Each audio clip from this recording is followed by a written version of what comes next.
assim: depois dele era Samá, filho de Agé, o Ararita. Os filisteus se haviam ajuntado em Leí, onde havia um terreno cheio de lentilhas, e o povo fugiu diante dos filisteus. Samá, porém, pondo-se no meio daquele terreno, defendeu-o e matou os filisteus, e o Senhor efetuou um grande livramento. Põe a mão no seu coração, ore comigo assim em voz alta: Espírito Santo, diga mais forte: eu abro agora o meu coração e os meus ouvidos para a tua palavra. Diga com fé: eu creio que esta palavra tem o poder de me transformar. Diga: esta palavra é vida no meu espírito. Diga: eu creio que a palavra é Cristo e Ele tem o poder de me levantar, de me animar, de me alimentar. Diga: e hoje eu quero me alimentar desta palavra. Diga ainda: dá-me revelação, abre os meus olhos espirituais para entender e discernir as verdades desta palavra. Diga ainda: toda resistência sai agora da minha mente, do meu coração, em nome de Jesus. Há um amém forte aqui neste lugar. Glória a Deus. Pode se assentar. Obrigado. Amém.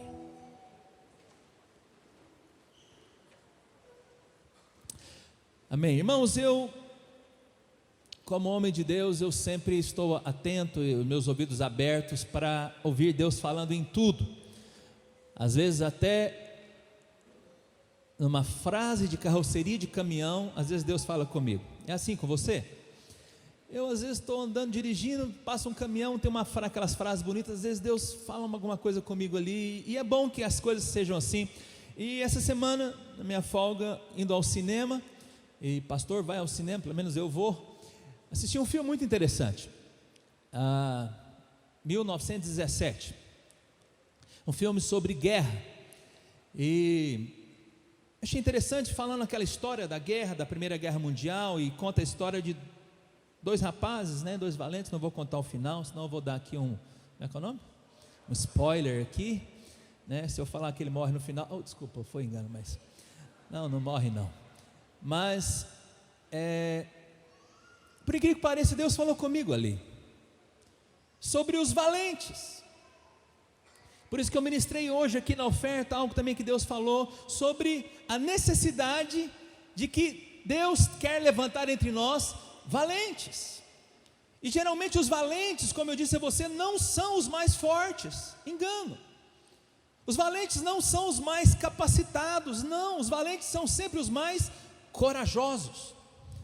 Irmãos, e um dia o pastor Luiz disse uma frase que me chamou muita atenção. Ele disse que a vontade de Deus não é apenas levantar grandes homens, o Senhor quer levantar um grande exército. A igreja não é feita de grandes homens, mas a igreja é um grande exército.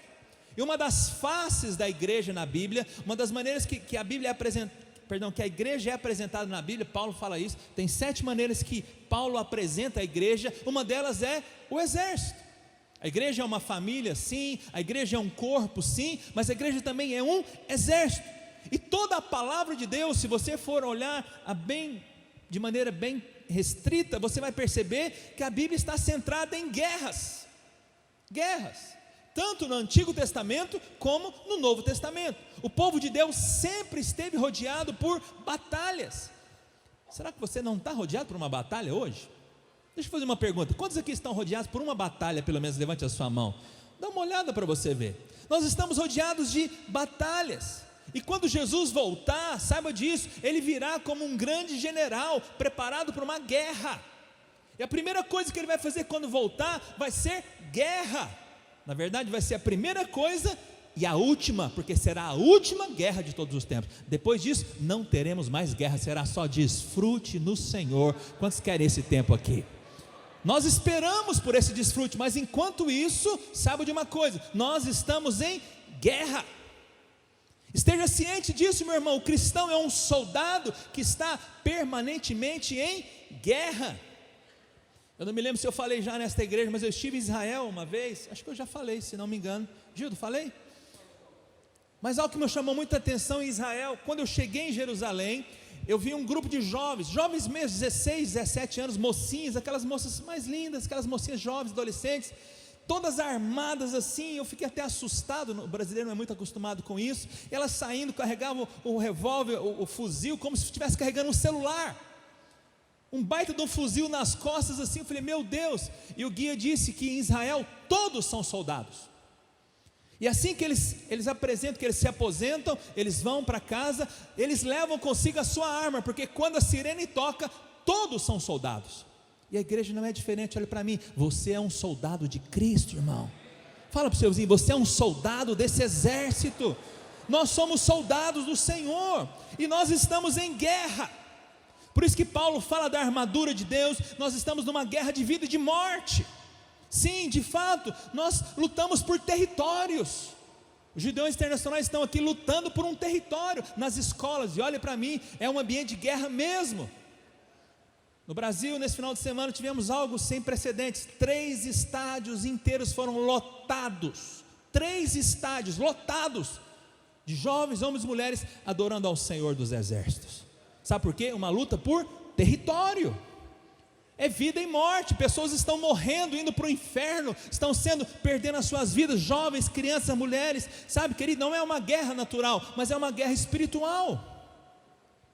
E uma coisa é verdade, não é só o cristão que enfrenta guerra, todos os homens enfrentam guerra, independente da religião, estão em guerra. Mas uma questão é, nós cristãos sabemos o porquê da guerra, e nós temos um general que luta por nós e vence a nossa batalha. Essa é a diferença. Por isso, aqueles que estão em guerra, mas não sabem, que estão inseridos numa guerra e não sabem, essa é a diferença. Aquele que é salvo em Jesus tem consciência que estamos em guerra, mas ao nosso lado nós temos um Senhor que luta por nós. Olhe para mim, você não está sozinho nessa batalha. Aleluia. Levante a sua mão, receba essa palavra. Irmão, você não está sozinho na sua guerra. Você tem um soldado que está do seu lado, e ele vence a sua batalha, ele luta por você, ele é o seu general. Aleluia. O nosso general é Cristo. Seguimos os seus passos, nenhum inimigo nos resistirá. Aleluia. Há um amém neste lugar por isso. Será que dá para cantar no final? Se alguém lembrar, né, pelo menos como é que toca essa canção.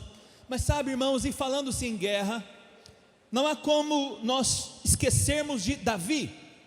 Davi foi esse rei, um comandante vencedor. Você sabe, já preguei sobre isso várias vezes. Davi é o meu principal personagem na palavra para pregar. Mas Davi foi um soldado que nunca perdeu uma batalha sequer, nem como soldado, nem como comandante e nem como rei. Meu Deus, que valente! O exército de Davi era um exército vitorioso. Sabe por quê? Porque ele tinha soldados valentes. Não eram os mais fortes, como eu disse a você. Os valentes de Davi, chamados de valentes, eles não eram os melhores, pelo contrário, na sociedade, era tido como a escória da sociedade. Eram os endividados, eram os doentes, eram aqueles que aparentemente ninguém queria estar perto. Mas foi esse que Deus ajuntou e se fez deles valentes. E eu não sei, talvez você se sinta uma escória, ou chegou à igreja se sentindo uma escória, mas eu vou dizer, é você mesmo que Deus vai levantar nesse lugar como um valente de Deus aqui. Foi assim com Davi. Portanto, irmãos, hoje eu quero falar com você sobre um deles. Desses valentes, a Bíblia diz que Davi separou 30. A Bíblia fala lá em 2 Samuel 23 o nome de cada um deles. Mas dos 30, tinham 5 que eram assim a nata da nata, e da nata tinha 3. Os 5 mais valentes, a Bíblia chama, deixa eu dar o nome deles para você.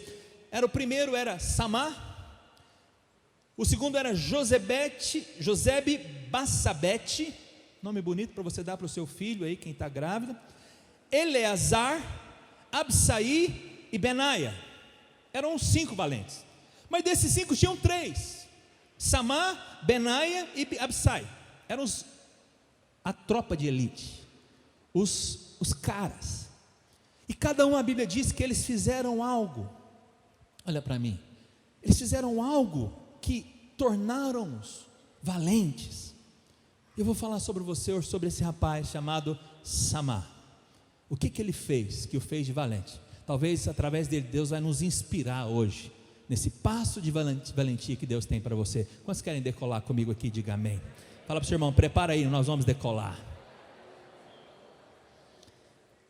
Muito bem, mas falando em guerra, em se tratando de guerra, todos nós precisamos entender que o maior desafio numa guerra, olhe para cá, preste atenção, o maior desafio numa guerra são os soldados feridos. Esse filme que nós assistimos, que eu disse a você, me chamou muita atenção isso, eles evidenciaram bastante os soldados feridos, porque nada mais sério numa batalha do que saber lidar com a questão dos soldados feridos, porque inevitavelmente, querido, querida, numa batalha sempre haverá soldados feridos. Na igreja não é diferente. Nós como igreja não somos diferentes. Talvez essa seja a parte mais difícil da guerra, conviver com os feridos. A imagem não é boa, o cheiro não é bom, o sentimento não é bom, e talvez seja isso que muitas vezes faz exércitos perderem a batalha, soldados feridos. E na guerra, preste atenção no que eu vou te falar, querido, na guerra que nós estamos inseridos como igreja, a nossa atenção principal deveria estar na questão dos soldados feridos. Sim, olhar para eles, prestar atenção nele, não é apenas olhar para o soldado ferido, mas é olhar por que os soldados estão sendo feridos, porque o diabo sabe disso, e na batalha que nós enfrentamos, ele sabe dessa questão também, você pode ter certeza. Essa é a principal estratégia do inimigo, ferir o maior número de soldados possíveis. Na igreja não é diferente. Ele visa ferir, escute o que eu estou te falando, ele quer ferir, não matar, porque matar ele não pode. O diabo não pode mais matar você, porque agora você tem a vida eterna, a vida de Deus em você. Ele não pode mais tirar a vida de você. Quantos tem a vida eterna de Deus em si aqui? Falamos sobre isso domingo passado. Nós temos a vida eterna em nós. A morte não pode mais nos vencer. Ó morte, onde está a tua vitória? Mas o diabo, ele tenta nos ferir. Por isso que na batalha nós precisamos estar atentos a essa questão. Porque um soldado ferido, preste atenção, as bombas, elas são projetadas para ferir e não para matar. Eu não sei se você sabe, mas uma granada, ela não é feita para matar apenas, ela é feita para ferir.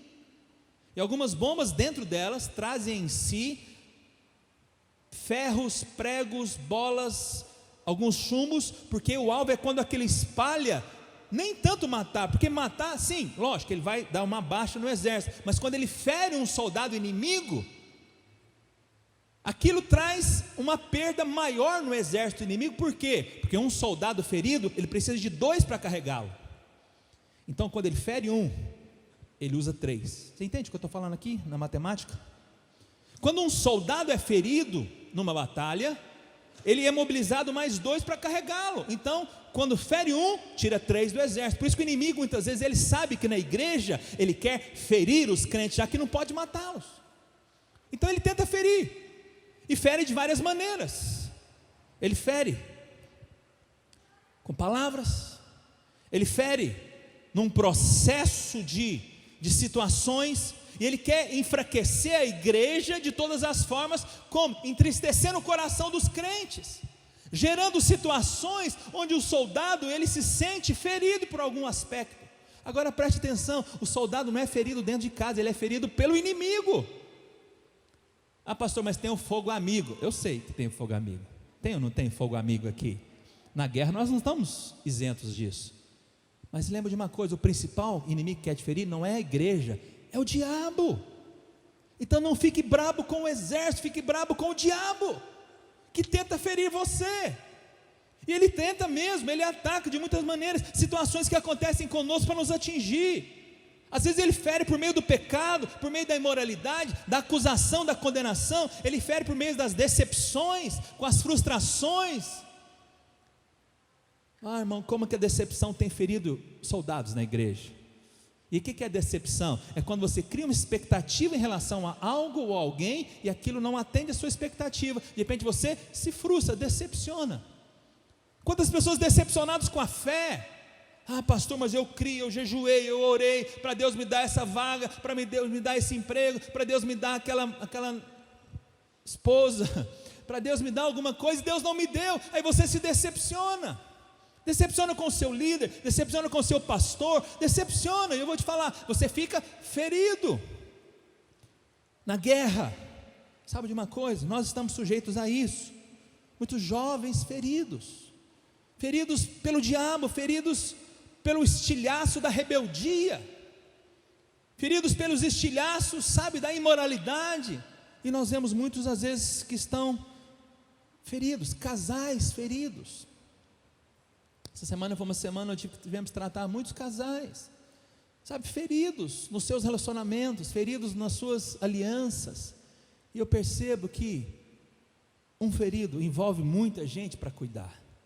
Você entende por que o diabo quer ferir a igreja? Alguém está me acompanhando aqui nessa questão? E o pior, o ferido, ele se sente na obrigação de ser tratado. Mas eu quero te mostrar algo que você não sabia aqui. Você sabe que a grande pergunta é como lidar com os feridos. E às vezes eu sou muito acusado disso. Pastor, a igreja não cuida dos seus soldados feridos.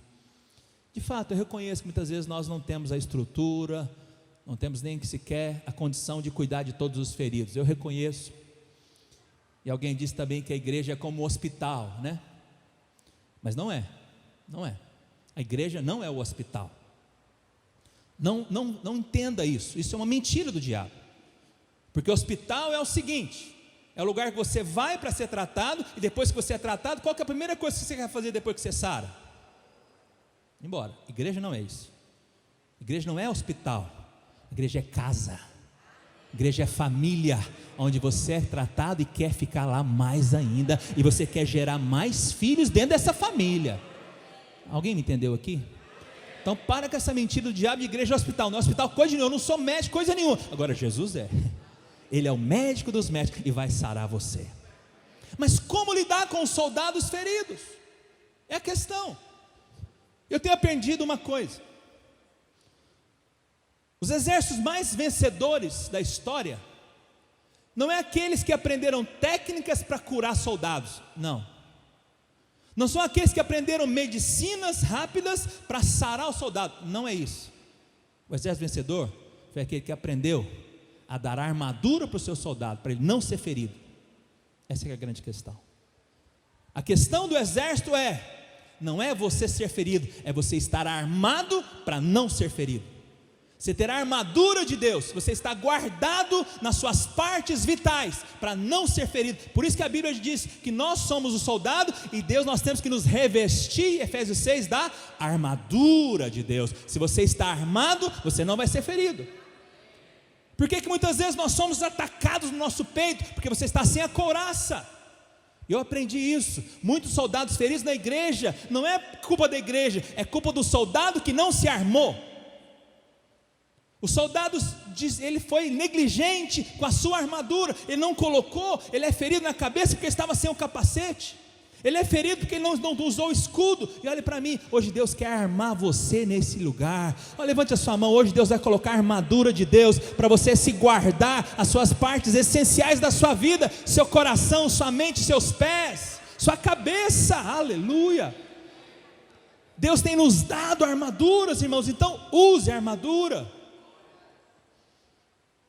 Eu fui empresário por muito tempo, e tive um corpo de funcionários ao meu cuidado. E você que é empresário, você sabe, há o que se diz o EPI, os equipamentos de proteção individual, não é, Wellington? EPI você tem que usar para se proteger. Agora, como que é difícil você fazer um funcionário usar o EPI? Quem me concorda comigo aqui? É difícil. Ele acha que não precisa. Mas quando ele é ferido, aí ele lembra que aquilo fez falta. E na igreja não é diferente, no quartel não é diferente. E eu vejo hoje os soldados americanos muito bem guardados. E hoje Deus está te dando, irmão, uma armadura neste lugar. Deus te deu um capacete para você guardar os seus pensamentos contra as setas do diabo. Deus te deu uma couraça que é a justiça de Cristo, para guardar seu coração da justiça própria, do melindre. Quando o diabo vier te acusando, ai tadinho de mim, ai me ofendeu, você vai falar, não, aqui tem a justiça de Deus. Eu sou justo em Cristo. Eu não tenho a justiça própria, eu tenho a justiça de Cristo em mim. Sabe, você guarda o escudo com a fé. Se o diabo vier lançar dados inflamados contra você, dizendo que você não vai conseguir, que aquilo não vai dar certo, que você não vai avançar, que não vai dar certo, você usa o escudo da fé, aí você não é ferido. Alguém me entende aqui? Tem um amém de soldado valente neste lugar, irmão? Então para de ficar no canto achando que você é um coitadinho. Não. Para, ninguém cuida de mim, sadinho de mim. Ei, chega de mimimi gospel. Está na hora de você se levantar e vestir a sua armadura. Se você tiver com a sua armadura, você não vai ser ferido, ainda que o diabo venha te atacar, mas você está guardado. O valente de Deus, até o cavalo dele era armado. Coisa linda. Eu disse a você, eu estive naquele jantar, o cavalo daqueles valentes eram todos protegidos, até o cavalo é protegido.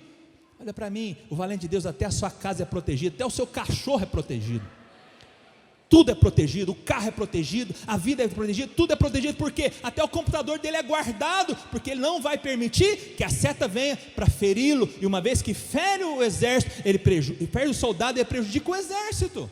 Então na verdade é a sua responsabilidade, e não se permitir ferir, porque se você ficar ferido, por negligência, você vai atrasar o ritmo do exército. Eu sei que essa palavra ia ter poucos améns, mas essa é uma verdade. Sim, a igreja tem a responsabilidade de quê?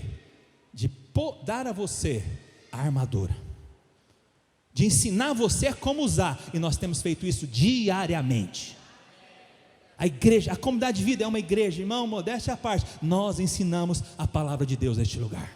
Nós ensinamos o evangelho da graça, nós ensinamos aqui na célula, nos cursões, no treinamento. Você tem recebido aqui um alimento, uma armadura que poucos lugares recebem.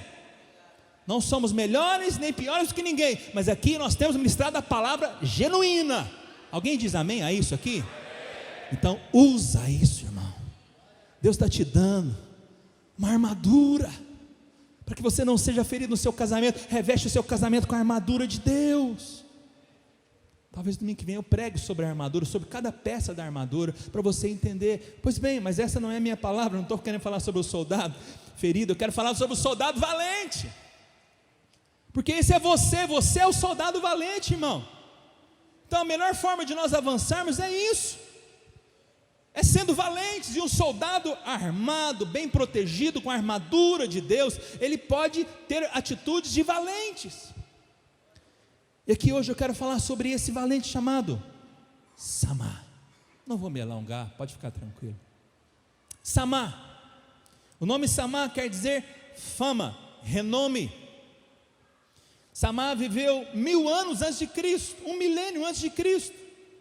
Ele foi relacionado no exército de Davi, Israel, e ele era um daqueles que lideravam uma grande milícia. Para você ter uma ideia, Samá tinha debaixo do seu comando 24.000 soldados. Somente Samá era um general que cuidava de 24.000 homens. Mas o que fez deste homem valente ser um valente? Nada mais do que defender o seu campo de lentilhas. Eu digo isso a você, os valentes não são os mais fortes, os valentes não são os mais ricos, os valentes não são os mais capacitados. Podem ser, não quer dizer que um rico não possa ser valente, sim, mas não é isso que faz dele valente. O que faz de um valente não é a força, mas é a coragem. É a coragem. O que é coragem no nosso contexto cristão? É você saber ter coragem de usar a sua fé. Tem uma palavra minha que fala que a fé é coragem. É você ter coragem de fazer. Porque às vezes você vai ter que fazer sem ver. Você vai ter que tomar a decisão sem sentir. Tem um inimigo de 3 metros de altura na sua frente, você é um garoto com 5 pedrinhas. Davi era um valente, não era o mais forte, mas ele teve coragem de aplicar a sua fé. Sabe o que é coragem, irmão? É você saber falar sim quando o diabo fala não. É você falar vai viver quando alguém disse vai morrer. É você ter a coragem de agir quando todas as evidências são contrárias. A sua valentia é expressa na sua palavra, muito mais do que na sua atitude, é na sua palavra. E hoje Deus quer imprimir, olhe para mim, Deus quer imprimir em você hoje valentia. Põe a mão no seu peito e fala: Deus, me dá valentia hoje. Faz de mim, diga para Ele, faz de mim um soldado valente. Porque Deus não tem nos dado, Paulo disse isso lá em 2 Timóteo, porque Deus não nos deu espírito de medo, mas Deus nos deu o que? Espírito de poder, de amor e de moderação. Deus não tem dado espírito de medo, Deus está te dando espírito de poder. Poder é valentia. Levanta sua mão e abre a mão assim. Hoje Deus está te dando, irmão, espírito de poder neste lugar. A valentia de Deus está em você. Se você pega para você, guarda dentro do seu peito e guarda para você aí hoje. Amém? Pode aplaudir. Guarda para você. Não tenha medo, porque aqui que está a questão do valente. O valente, ele é corajoso. O que é a coragem, pastor? Agora eu estou sendo bem primário aqui com você. O que é a coragem? Coragem não é a ausência de medo. Quem falou que o corajoso não tem medo? Alguém já viu aqui alguém que não tem medo de alguma coisa? Eu tenho, muitas vezes. Eu me lembro uma vez, eu estava na nossa fazenda, no sítio que meu pai tinha. Eu andava muito a cavalo, gostava muito de andar. Eu me lembro uma vez que eu cheguei numa gruta. Era um lugar onde passava um córrego assim, e um cavalo, e o cavalo de repente, João, ele deu uma refugada e me derrubou. E o cavalo me derrubou e correu, me largou lá. Eu falei, meu Deus, o que aconteceu? A impressão que ele viu alguma coisa, irmão. Quando eu olho assim, eu dei uma sensação que eu estava no meio de um negócio esquisito. Me deu um arrupiaço aqui nas costas. Você não sabe o que é arrupiaço? Pensa num cara aqui. Eu cheguei na frente do cavalo muitas vezes lá, ó. Corri, medo, quem não tem medo? Mas olhe para mim, o valente não é alguém que não tem medo. Valentes são aqueles que ainda que o medo vieram, mas não foram dominados pelo medo. O valente é aquele que é capaz de enfrentar os seus medos. Por isso que a Bíblia diz que no verdadeiro amor, o amor lança fora todo o medo. Por que nós podemos ser valentes? Porque o amor de Deus em você pode fazer você lançar fora o medo que tenta rondar a sua vida. O que é o valente? Que no amor de Deus, ele enfrenta o medo. Ele enfrenta. Isso é o valente.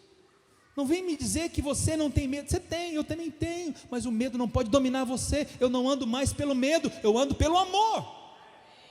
Eu ando no amor, e isso me faz valente. Pois bem, Samá, terminando aqui. Samá, então, a Bíblia diz que eles plantaram um campo de lentilhas selvagens, como se fosse um feijão, você conhece muito bem, um campo. E aí, o que acontece? Ele vem, planta o seu campo, e ele espera uma colheita. Quem aqui não semeia uma semente não espera uma grande colheita? Nós esperamos colher sempre. Todo mundo que planta, ele espera colher, e é natural, é normal que alguém espere colher. Mas aí o que está? Muitas vezes nós plantamos e vem o exército inimigo, os filisteus. Os filisteus vieram e roubaram a semente. Eles queriam roubar a sua colheita. Olhe para mim, querido, o diabo está sempre tentando roubar a semente que você semeou, a sua colheita. Ele está ali espreitando para roubar a sua colheita.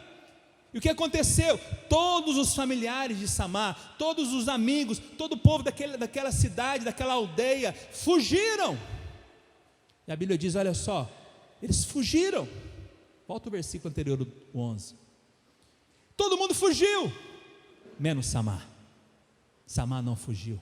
E a palavra de Deus diz, olha só, depois os filisteus se haviam juntado em Leí, onde havia um terreno cheio de lentilhas, e o povo fugiu diante dos filisteus. Quem é o povo? O povo muitas vezes são aqueles que estão perto de você. Não conte com o povo. Não espere povo, não confie no povo. Você entende o que eu estou falando? Não confie em pessoas, não coloque sua fé em pessoas. E a Bíblia diz: maldito o homem que confia em quem? No homem. Agora lembre de uma coisa, esse homem inclui você. Não é só quem está perto de você, mas é você, o seu sentimento. Não confie em você mesmo. Aquele povo, quando olhou para a sua força, olhou para a sua poder, eles fugiram, deixaram todos sozinhos, e Samar ficou só. Mas a palavra de Deus diz: mas Samar não fugiu. Você acha que ele não estava com medo de enfrentar um exército inteirinho sozinho? Você acha que ele achava que ele sozinho seria capaz? Não. Mas o valente não é aquele que confia em si, ele confia no poder e na força do Senhor. Ele confiou no Senhor. E o versículo 12 diz, olha só, e a Bíblia diz, pode passar, irmão: Samar, porém, pondo-se no meio daquele terreno, defendeu o seu terreno. Hoje Deus tem uma palavra para você, querido. Está na hora de você defender o campo que você plantou. Está na hora de você lutar por aquilo que você semeou.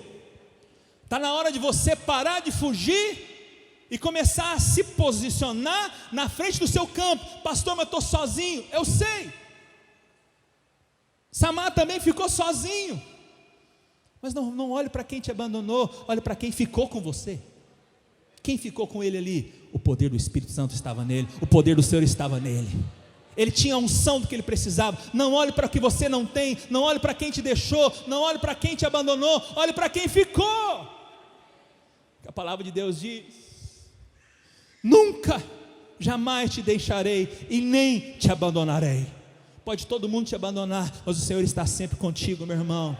Ele estará ali sempre do seu lado, Ele estará sempre nas maiores batalhas que você tiver, Ele estará com você. Creia nisso. O Senhor é contigo, jamais vai te deixar.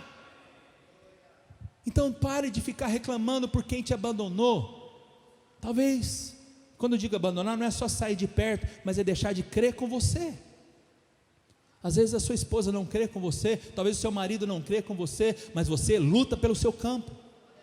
Quanto tempo você semeou ali, quanto choro semeado, quanta semente plantada, quantos anos semeados, de repente o diabo vem levar e você deixa. Tantos anos que você plantou o seu casamento, sabe, o tempo que você amou, que você investiu, que você sonhou, que você desejou, aí vem uma crise, o diabo vem roubar e você deixa. Lute pelo seu campo, irmão. Engraçado, homens de Deus não são aqueles que lutam para conquistar, mas eles lutam por aquilo que já conquistaram. Porque a nossa conquista, nós não lutamos para ganhar algo. Deus, olhe para mim, irmãos, Deus já te deu de graça, mas aquilo que Ele te deu, não deixa o diabo roubar, luta para aquilo, por aquilo. E a Bíblia diz que, olha só, termina o versículo dizendo: e Samar efetuou um grande livramento naquele dia. Amém? Amém não, você não leu o versículo direito. E Samar efetuou um grande livramento ali, irmãos? Quem efetuou o livramento ali? Mas quem lutou? Mas quem deu o livramento? Então olhe para mim, foi Samar que lutou? Não foi ele que lutou. Samar simplesmente se posicionou defendendo o campo e Deus deu o livramento. O diabo sempre quer tirar você da posição. Se você sair da posição, você vai perder, mas se você permanecer na sua posição, Deus vai dar o livramento para você. Aleluia. Então não saia da sua posição. Aleluia.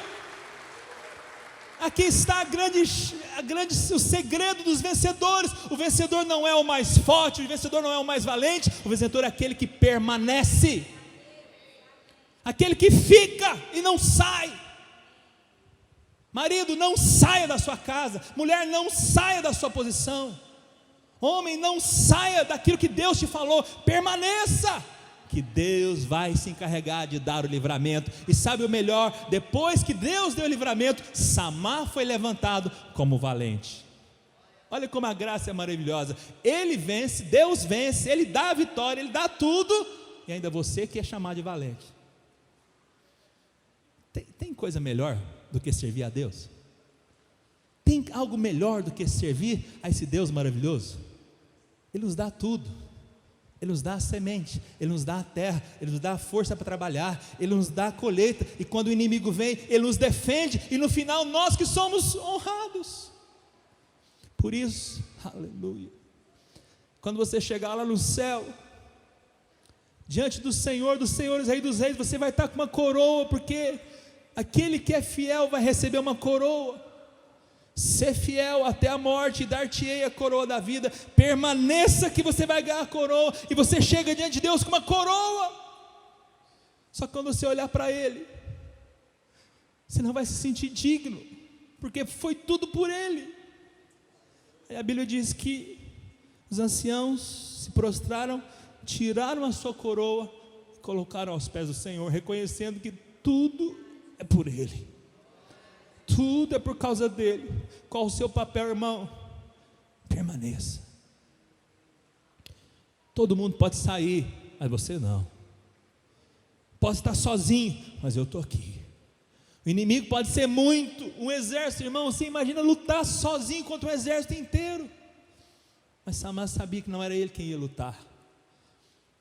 Quando você, escute o que eu vou te falar, quando você se decide permanecer na posição, apesar da guerra, uma unção de valentia vem sobre você, uma unção de poder, uma unção de valente, como foi sobre Davi. O critério de Davi era isso, ele selecionava, não eram os mais fortes, ele selecionava quem tinha unção, porque quando Davi enfrentou o gigante, o que venceu aquele gigante não foi a força de Davi, foi a unção de valentia que veio sobre ele na hora da batalha. E eu creio que nesses dias, Deus quer liberar sobre você essa mesma unção, irmãos. Uma unção de proteção. Foi Deus quem protegeu Samar ali. Não foi ele, foi Deus. E Deus também vai te proteger no meio da batalha. Fica firme. E melhor, o diabo não vai roubar a sua semente. Porque na hora da colheita, que é a melhor hora que todo mundo espera, e quantas vezes o diabo tem roubado a sua colheita e você está deixando? Interrompe esse ciclo, permanece. Pastor, mas a batalha está grande. Luta, a unção de proteção está sobre você. Luta, permanece firme. Pastor, mas tem muitos anos. Continua lutando, que a vitória já é sua em nome de Jesus. Simplesmente não abandone o campo. Qual é o seu campo de lentilha, meu irmão? É o seu casamento, luta por ele. É o seu trabalho, luta por ele. Sabe, é o seu ministério, é a sua célula, sabe, o seu chamado, sua saúde. Qual é o seu campo de lentilha? O Senhor te fala, filho, como Samar, permaneça, reveste da armadura, seja valente em Deus, usa a sua fé, que eu, Senhor, vou dar a você o grande livramento. E hoje Deus me manda dizer a você, filho, a vitória já é sua. Não vai te faltar nada, a colheita é sua, e vai ser uma grande colheita em nome de Jesus. Por mais que você pareça ter perdido uma batalha, mas no final, a guerra já foi vencida por Senhor Jesus. Não se acovarde, não fuja como os outros, não fuja diante do tamanho do inimigo, não tenha medo do tamanho do inimigo. Ele é um cão que brada, mas não morde, ele é um leão desdentado, mas o leão da tribo de Judá está aqui hoje. Então não fuja das pressões, não tenha medo das pressões. E hoje eu quero orar por você e te perguntar, qual é o seu campo de lentilha? Você está pronto para se posicionar diante dele? Não estou te falando se você é forte, não estou te perguntando se você tem força para isso, não estou te perguntando se você tem condições, não é isso. Estou te perguntando se você só permanece. Deixa o Senhor efetuar o grande livramento na sua vida hoje. Fica de pé no seu lugar. Gostaria de orar com você. Aleluia. Aleluia. Glória a Deus. Olhe para cá. Enquanto eu ministrava, talvez você se lembrou, pastor, quantos campos roubados?